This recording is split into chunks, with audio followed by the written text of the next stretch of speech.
بسم اللہ الرحمن الرحیم۔ خدیجہ بنت خولید مختلف سوداگروں کے ذریعے سے سامان تجارت دوسرے ممالک میں بھجواتی تھیں۔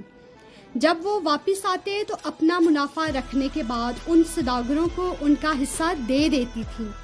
جب خدیجہ بنت خولید کو مکہ شہر میں موجود صادق و امین کہلانے والے جوان کا پتہ چلا تو انہوں نے انہیں پیغام بھیجا اور اس خواہش کا اظہار کیا کہ وہ اس کا سامان لے کر تجارت کے لیے دوسرے ملک جائیں۔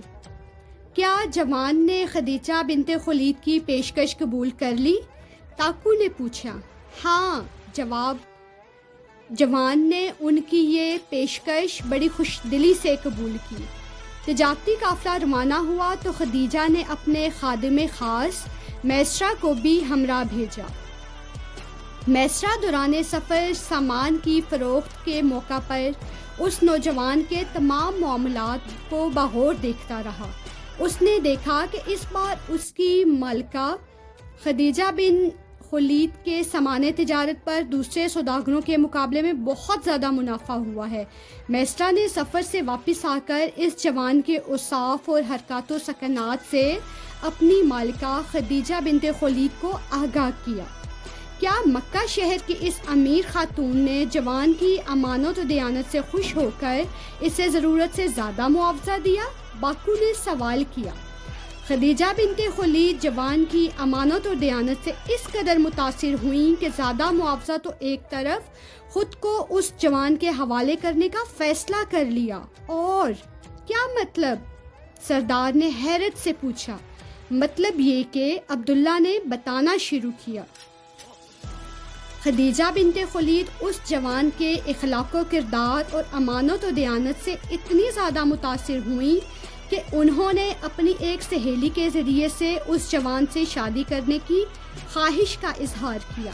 جوان کو جب یہ پیغام ملا تو اس نے اپنے چچا ابو طالب سے مشورہ کیا۔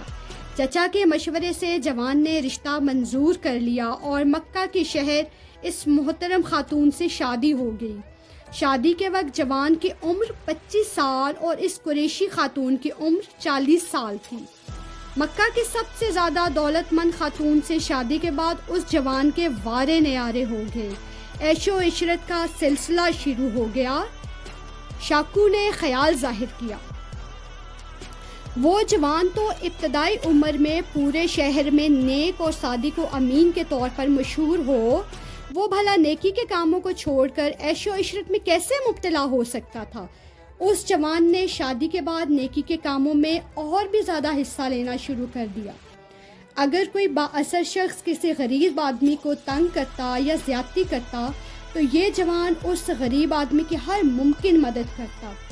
بیوہ عورتوں کو بازار سے سودا سلف لا کر دیتا اور ان کے گھر کے دوسرے کام بھی خوشی سے کرتا۔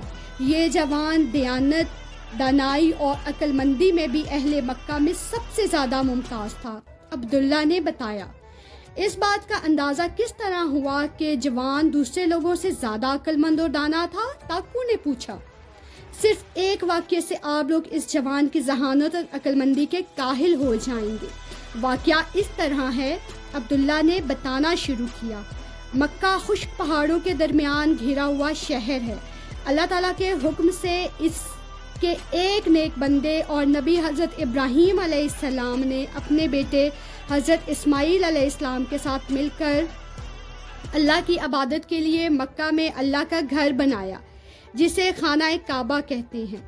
خانہ کعبہ شہر کے درمیان میں نشیبی علاقے میں تھا، اس لیے جب کبھی بارشوں سے سیلاب آتا تو سارا پانی خانہ کعبہ کے ارد گرد جمع ہو جاتا، جس سے اس کی عمارت کو نقصان پہنچتا۔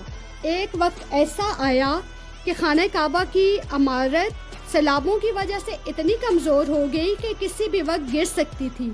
اس لیے شہر کے سرداروں نے خانہ کعبہ کو نئے سرے سے تعمیر کرنے کا پروگرام بنایا۔ تعمیر کا کام شروع ہوا تو سب لوگوں نے اس میں بڑے جوش و خروش سے حصہ لیا، یہاں تک کہ عمارت مکمل ہو گئی۔ اب صرف ایک خاص کام رہ گیا، وہ کام مقدس پتھر حجر اسود کو خانہ کعبہ کی دیوار میں نصب کرنے کا تھا۔ عبداللہ ذرا سانس لینے کے لیے رکا تو باکو نے فوراً پوچھا، ساری عمارت مکمل ہونے کے بعد ایک پتھر کو عمارت میں لگانا کون سا مشکل کام تھا؟ حجر اسود کے متعلق بتایا جاتا ہے کہ جب حضرت ابراہیم علیہ السلام اور حضرت اسماعیل علیہ السلام خانہ پاک کعبہ کی تعمیر کر رہے تھے تو یہ پتھر جنت سے خانہ کعبہ کی دیوار میں لگانے کے لیے بھیجا گیا، اس لیے اسے مقدس پتھر سمجھا جاتا تھا۔ مکہ شہر کے ہر قبیلے کا سردار چاہتا تھا کہ وہ پتھر اس کو اپنے ہاتھوں سے خانہ کعبہ کی دیوار میں نصب کرے۔ اس بات پر جھگڑا اتنا بڑھا کہ لوگوں نے آپس میں لڑنے کے لیے تلواریں نکال لیں۔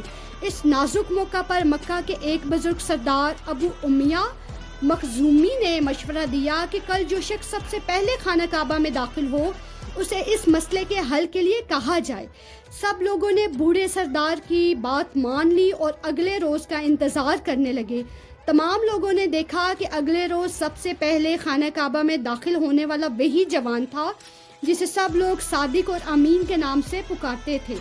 جوان نے مسئلے کے حل کے لیے مقدس پتھر کی ایک بڑی سی چادر کے درمیان میں رکھا اور تمام سرداروں سے کہا کہ وہ چادر کو اٹھا کر خانہ کعبہ کی اس دیوار کے پاس لے جائیں جہاں اسے نصب کرنا ہے۔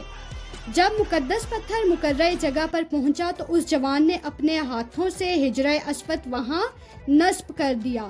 اس طرح مکہ شہر بہت بڑے خون خرابے سے بچ گیا۔ اس کے علاوہ بھی کوئی خاص کام جوان نے انجام دیا؟ راکو نے پوچھا۔ میرے خیال میں آج کہانی یہی ختم کرتے ہیں، کل آپ لوگوں کو مزید تفصیلات سے آگاہ کروں گا، یہ کہتے ہوئے عبداللہ چبوترے سے اتر کر اپنی جھونپڑی کی طرف چل دیا۔